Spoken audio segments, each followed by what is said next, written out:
नमस्कार, जय श्री राम। आज की बात में आपका बहुत बहुत स्वागत है और आज हम खासतौर पर बात करने जा रहे हैं मध्य प्रदेश, छत्तीसगढ़ और राजस्थान में सीएम के चेहरे को लेकर, क्योंकि सभी ने देखा है बम्पर जीत के साथ सत्ता की दहलीज पर बीजेपी ने दस्तक दी है और अब मंथन चल रहा है आलाकमान का कि आखिर मुख्यमंत्री का चेहरा कौन होगा। अगर हम देखें तो मध्य प्रदेश में भले ही लाली बहना के जादू की बात की जा रही है, लेकिन छत्तीसगढ़ में जिस तरीके से चौंकाया है नतीजों ने, और अगर बात करें तो एग्जिट पोल और सारे जो आंकड़े हैं वो धराशायी हुए हैं। और छत्तीसगढ़ में हालांकि लौटने की बात की जा रही थी भूपेश बघेल सरकार की, लेकिन जिस तरीके से बीजेपी ने वहाँ सफलता पाई है वो अपने आप में अचरज भरा तो लगता ही है। लेकिन कहते हैं कि लोकतंत्र में सब कुछ जायज़ है और लोकतंत्र में वो जो जीत का जो पैमाना होता है, जीत का जो मंत्र होता है वो जनता के पास होता है। और अगर हम मध्य प्रदेश की बात करें तो मध्य प्रदेश में एक योजना या कई योजनाओं को इसका श्रेय दिया जा रहा है, लेकिन ऐसे ही कई योजनाएं लागू छत्तीसगढ़ में भी थी, लेकिन वहाँ पर कांग्रेस को शिकस्त खानी पड़ी।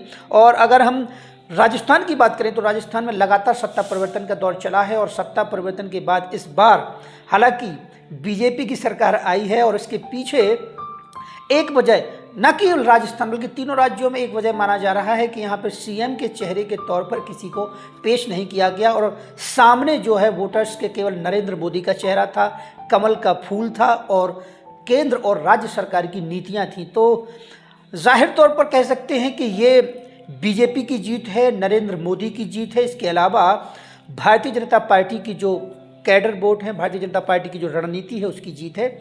तो आज हम सीएम चेहरे को लेकर अगर बात करें तो मध्य प्रदेश की सबसे पहले बात करते हैं। मध्य प्रदेश में अगर चर्चा करें तो शिवराज सिंह चौहान को मध्य प्रदेश की ज़बरदस्त और शानदार जीत का श्रेय दिया जाना चाहिए, क्योंकि 170 से अधिक उन्होंने सभाएं की हैं और उन सभाओं में हालांकि उन्होंने स्वयं ने अभी 2-3 दिन पहले जो बयान आया था उन्होंने स्वयं कहा कि वो सीएम पद की रेस में नहीं है, दौड़ में नहीं है। और जिस तरीके से उपचुनाव में उन्होंने मेहनत की और उनके चेहरे को आगे नहीं रखा गया। सभी जानते हैं कि 18 साल की एंटी इनकम्बेंसी या कहें कि सत्ता विरोधी लहर होती है, उनके चेहरे को देखकर लगातार, चाहे वो मामा के तौर पर अगर कहें कि मामा के तौर पर और एक मुख्यमंत्री के तौर पर लगातार लोग उनको देख रहे हैं लंबे समय से, तो एक कह सकते हैं कि जनता में एक ऊब हो चुकी है और जनता ऊब चुकी है। जनता चाह रही थी कि कुछ नया सीएम, किसी नए सीएम चेहरे को मौका मिलना चाहिए, कोई नया सीएम आना चाहिए। और इस आधार पर सीएम शिवराज सिंह चौहान का चेहरा पीछे रखा गया। हालांकि उनकी मेहनत और उन्होंने पिछले 6 महीने में जो डैमेज कंट्रोल किया वो काबिल तारीफ था और इस आधार पर कहीं ना कहीं जीत का श्रेय उनके सिर पर भी बांधा जा सकता है। लेकिन अब अगर हम सीएम चेहरे के तौर पर बात करें तो सीएम के चेहरे के तौर पर मुझे लगता है कि सबसे ज़्यादा आगे उन्हीं का नाम चल रहा है। लेकिन कुछ अन्य चेहरे भी हैं, जैसे कि नरेंद्र सिंह तोमर, भारतीय जनता पार्टी या बीजेपी के सबसे वरिष्ठ नेता हैं और लंबे समय से बीजेपी के लिए उन्होंने अपना खून पसीना दिया है और ज़बरदस्त मेहनत की है। लगातार लंबे समय से वो विधायक रहे हैं, सांसद भी रहे हैं। तो नरेंद्र सिंह तोमर को अगर दरकिनार करें तो कैलाश विजयवर्गीय का नाम भी आता है, जो इंदौर 2 से हालांकि मैं अभी सुन रहा था कि एक रमेश मेंदोला जो विधायक चुने गए हैं इंदौर 2 से, उन्होंने डिमांड भी रखी थी कि कैलाश विजयवर्गीय को सीएम बनाया जाना चाहिए। और जिस तरीके से बम्पर जीत हासिल की है, आप ये देखिए कि सूपड़ा साफ हो गया है कांग्रेस का और सातों की सातों विधानसभा सीटों पर बीजेपी की जीत हुई है। तो ये जीत का श्रेय भी कैलाश विजयवर्गीय के हाथ में जाता है और कैलाश विजयवर्गीय भी एक सीएम पद के उम्मीदवार हैं और जाहिर तौर पर मालवा क्षेत्र से उनको सीएम बनाए जाने की मांग उठ रही है। इसके अलावा प्रहलाद पटेल का भी नाम आता है। प्रहलाद पटेल भी वरिष्ठ नेता हैं और काफ़ी संघर्षशील नेता है, वरिष्ठ नेता हैं और केंद्र में रहे हैं और मंत्री भी रहे हैं। तो प्रहलाद पटेल भी एक चेहरा है। इसके अलावा अगर और चेहरे की बात करें तो वीडी शर्मा खजुराहो के सांसद हैं। खजुराहो में जिस तरीके से उन्होंने मेहनत की है, सभी चारों तरफ खजुराहो के जो आसपास की जो लोकसभा सीटें, विधानसभा सीटें हैं, उन्होंने ज़बरदस्त मेहनत की। और संघ से आने के बाद उन्होंने जिस तरीके से बीजेपी के लिए ज़बरदस्त कैंपेनिंग की है और मेहनत की है वो काबिल तारीफ़ है। और इस आधार पर वीडी शर्मा को करीबी माना जा सकता है संघ का, इसलिए वो भी सीएम पद के उम्मीदवार हो सकते हैं। और कई जनसभाएं मध्य प्रदेश में की गई हैं उनकी, उसमें देखा गया है कि हमारे छतरपुर की भी अगर बात करें तो जब जनसभा में वी डी शर्मा थे और प्रधानमंत्री मोदी जी ने उनकी पीठ पर हाथ फेरा है, कई जगह ऐसा हुआ है कि उनकी पीठ पे हाथ फेरा है और हाथ रखा है, तो इसका मतलब लगता है कि कहीं ना कहीं वो भी सीएम पद के दावेदार हो सकते हैं। तो 4-5 चेहरे हैं और वी डी शर्मा हैं, नरेंद्र सिंह तोमर हैं। हालांकि यहाँ पर नरोत्तम मिश्रा की भी चर्चा की जानी चाहिए, लेकिन वो हार चुके हैं, उन्हें हार का सामना करना पड़ा। ज़बरदस्त लहर के बावजूद वो शिकस्त उन्हें खानी पड़ी, इसलिए उनका चेहरा भी दरकिनार किया जा सकता है, लेकिन उनके नाम की भी चर्चा थी। तो ये तो आलाकमान के हाथ में है निर्णय कि आखिर मुख्यमंत्री कौन होता है। लेकिन अगर हम छत्तीसगढ़ की बात करें तो छत्तीसगढ़ में जिस तरीके से बीजेपी ने चौंकाया और यहाँ पर सत्ता हासिल की है, वो कह सकते हैं कि ज़बरदस्त रणनीति रही वहाँ पर पार्टी की और भूपेश बघेल सरकार को मात खानी पड़ी। अगर हम चेहरों की बात करें मुख्यमंत्री के तौर पर, तो रमन सिंह 15 साल तक वहाँ पर मुख्यमंत्री रहे हैं। हालांकि रमन सिंह का चेहरा वहाँ भी सामने नहीं रखा गया था, तो इस आधार पर रमन सिंह के चेहरे की भी चर्चा है। हालांकि सक्रिय हैं वो भी और उनके नाम की चर्चा आंशिक रूप से है, लेकिन सबसे ज़्यादा अगर किसी का नाम आगे चल रहा है तो वहाँ पर एक रेणुका चौधरी, महिला मुख्यमंत्री के तौर पर रेणुका चौधरी का नाम सामने आ रहा है और वो आदिवासी वर्ग से आती हैं, शेड्यूल ट्राइब वर्ग से आती हैं, इसलिए एक नया चेहरा हो सकता है। कभी वहाँ पर इस चेहरे को मौका नहीं मिला है, तो महिला के मुख्यमंत्री के तौर पर उनको भी यहाँ पर मुख्यमंत्री बनाया जा सकता है।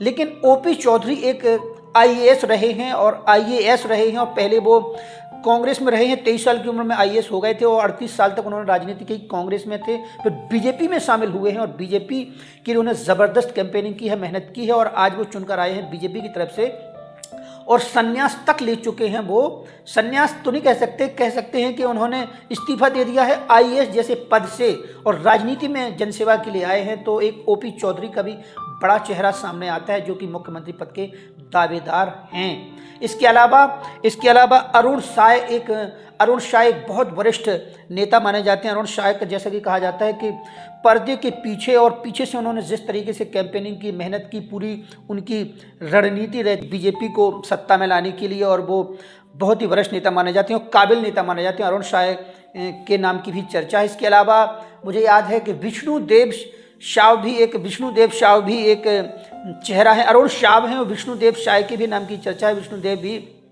वरिष्ठ नेता हैं, लंबे समय से बीजेपी से जुड़े हैं, तो उनके नाम की भी चर्चा की जा रही है। तो 4-5 चेहरे आप देखिए, 4-5 चेहरे में से कोई एक चेहरा हो सकता है छत्तीसगढ़ के मुख्यमंत्री के तौर पर। अगर राजस्थान की बात करें तो राजस्थान में अभी भी खींचतान कोई भी चेहरा सामने नहीं है, लेकिन सबसे ज़्यादा जो चर्चा है वो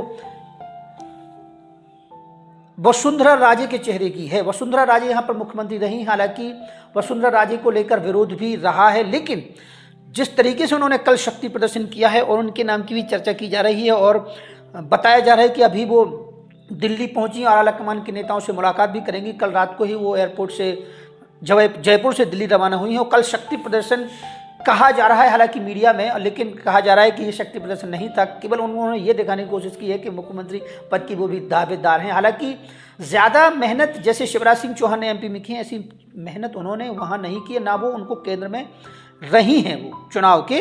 तो ख़ास तौर पर जो 3-4 दिनों से जो मीडिया में खबरें चल रही हैं उसमें बाबा बालकनाथ का चेहरा सामने आता है और उसी रणनीति और उसी थीम पर जिस प्रकार से उत्तर प्रदेश में योगी आदित्यनाथ के चेहरे को सामने रखा गया और योगी आदित्यनाथ आज ज़बरदस्त तरीके से हिंदुत्ववादी एजेंडे के साथ मध्य प्रदेश सरकार, उत्तर प्रदेश में सरकार को आगे बढ़ा रहे हैं और ज़बरदस्त तरीके से काम कर रहे हैं और जन समर्थन भी उनको हासिल हो रहा है। ऐसे ही अगर हिंदुत्व के मुद्दे को भुनाना है सरकार को तो बाबा बालकनाथ भी हो सकते हैं।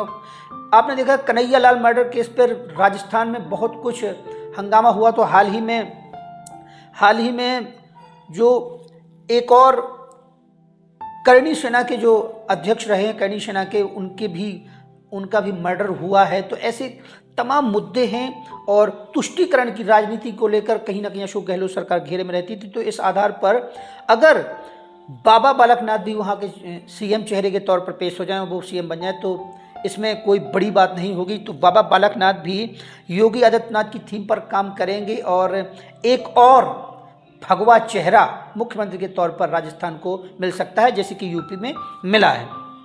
वसुंधरा राजे का चेहरा भी हो सकता है। इसके अलावा अन्य 2-3 चेहरे सामने आते हैं, लेकिन सबसे ज़्यादा इन 2 चेहरों की चर्चा है कि राजस्थान में मुख्यमंत्री पद के दावेदार हो सकते हैं। इसके अलावा राज्यवर्धन सिंह राठौड़ का हालांकि एक नया नाम है।